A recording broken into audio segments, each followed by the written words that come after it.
Good morning, Thursday, January 18th, 2024. Thanks for walking along with me. Still got the snow out here, still cold. Let's look for some birds. There's a nice little squirrel there, having his breakfast, sitting there on that branch right there.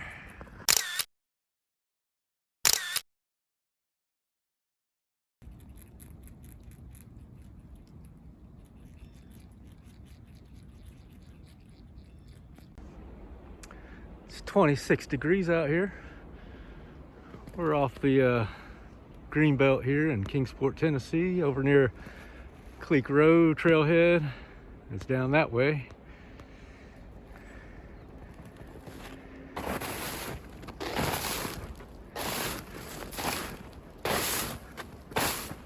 Reedy Creek is over there. We'll just walk down through these fields, see what we see. Got some bird action over in here. I saw a blue jay, a sparrow. There was a woodpecker at the top of that tree, but he kind of slipped off the ice there. We'll try to get some kind of photos. Let's see.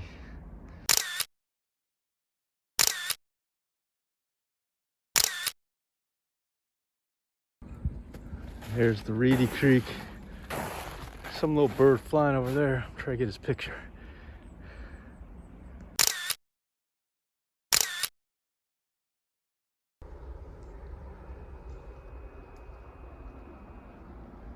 You can see the Eastman smokestacks in the distance.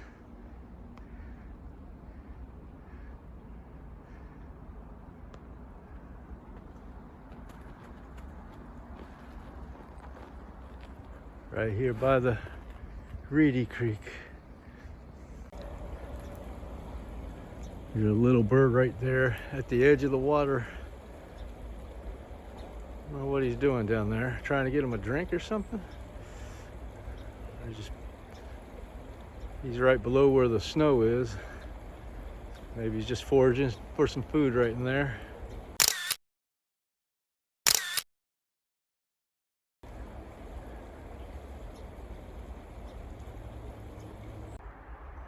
There goes Mr. Turkey Vulture.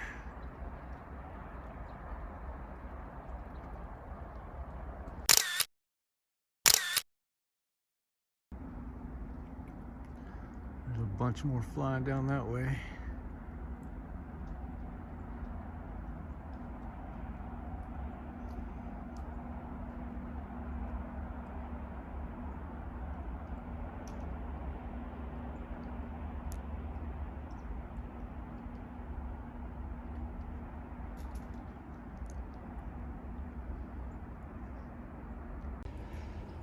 There's a thin layer of ice on the edges of the creek.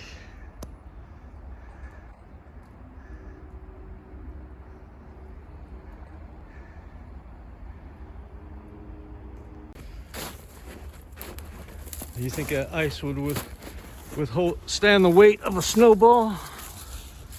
Let's try.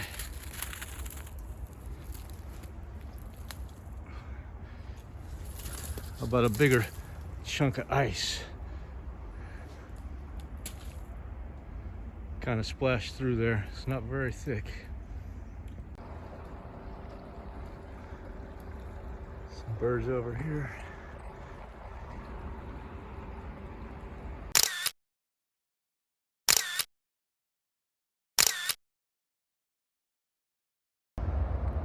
There's a little Carolina chickadee over here.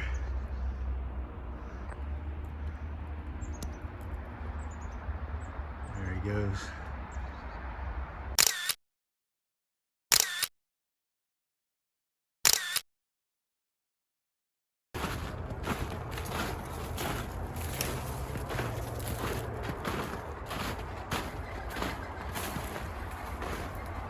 Some woodpeckers over here. I hear them.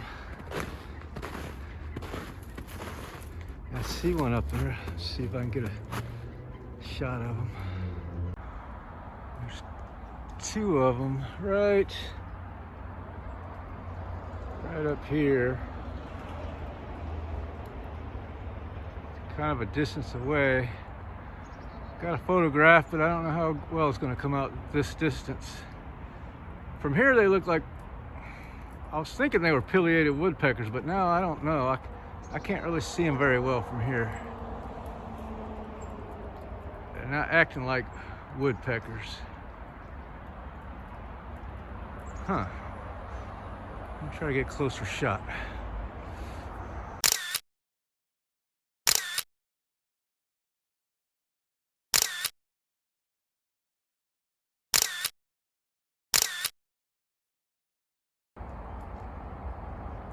Couple little birds up there on the snow.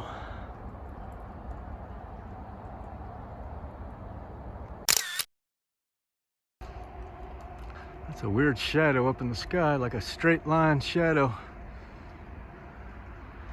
I don't know if you can see that. It's right below the sun, which is there. There's like a shadow on the clouds. It's probably a contrail up above these clouds, causing that shadow. I've never seen that before, I don't think. Interesting.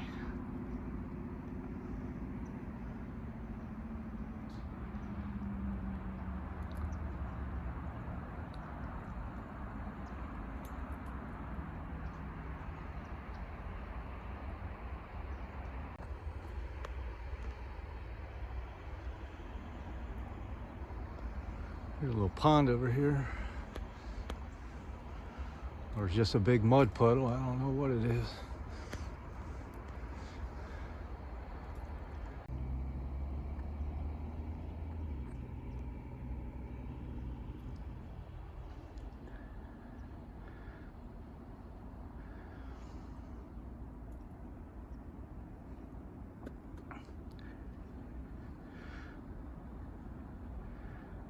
So right up here is the Greenbelt Trail.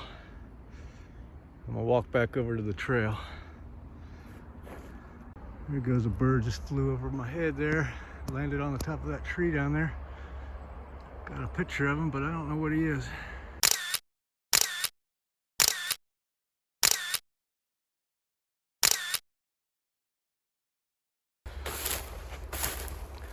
Walking through this brush is better than a Stairmaster any day. It's like walking on a carpet of about 12 inches of brush here. I don't think I could walk through here in the spring or summer. This stuff would be up over my head. The snow's weighing it down.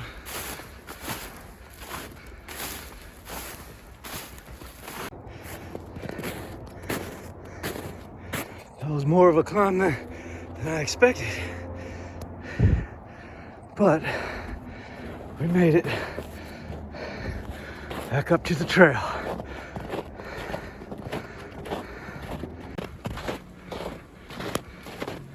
There's the bridge.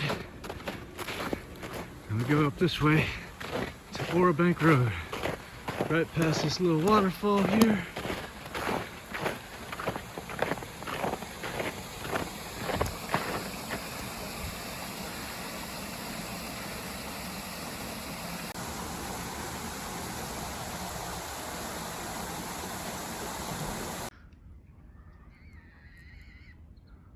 Over there on the exchange place, you can see a donkey over there. There's some pigs over there in the pen. Thanks for walking along today. I'm going to read some at the end of the video. Stay tuned for that. You have a great day. I appreciate you. Roger, over and out. Skill is gained by thoughtfulness and attention. Aimless and inattentive people are usually out of employment. To wit, the lounger at the street corner. They cannot do the simplest thing properly because they will not rouse up the mind to thought and attention. Recently, an acquaintance of mine employed a tramp to clean his windows, but the man had refrained from work and systematic thought for so long that he had become incapable of both and could not even clean a window. Even when shown how to do it, he could not follow the simple instructions given.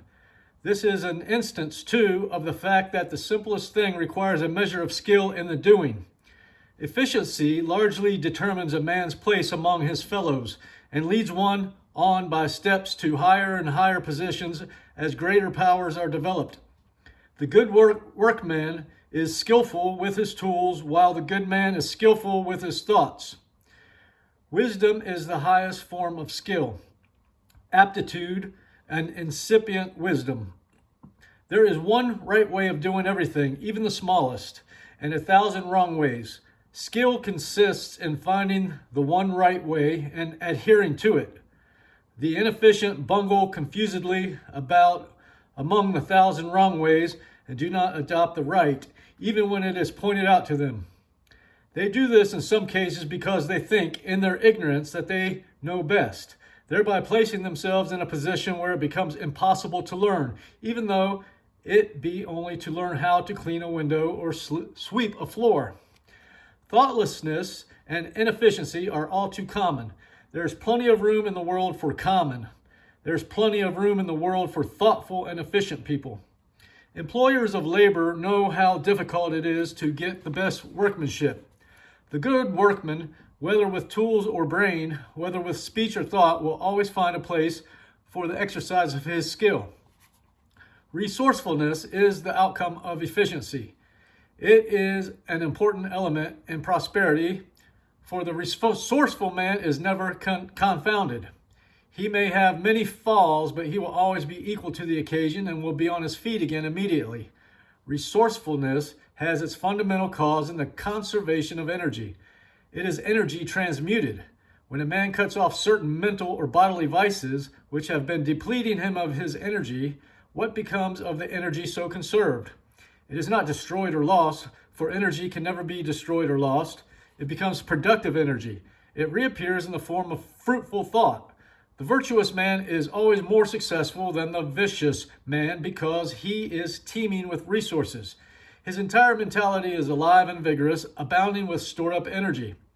What the vicious man wastes in barren indulgence, the virtuous man uses in fruitful industry.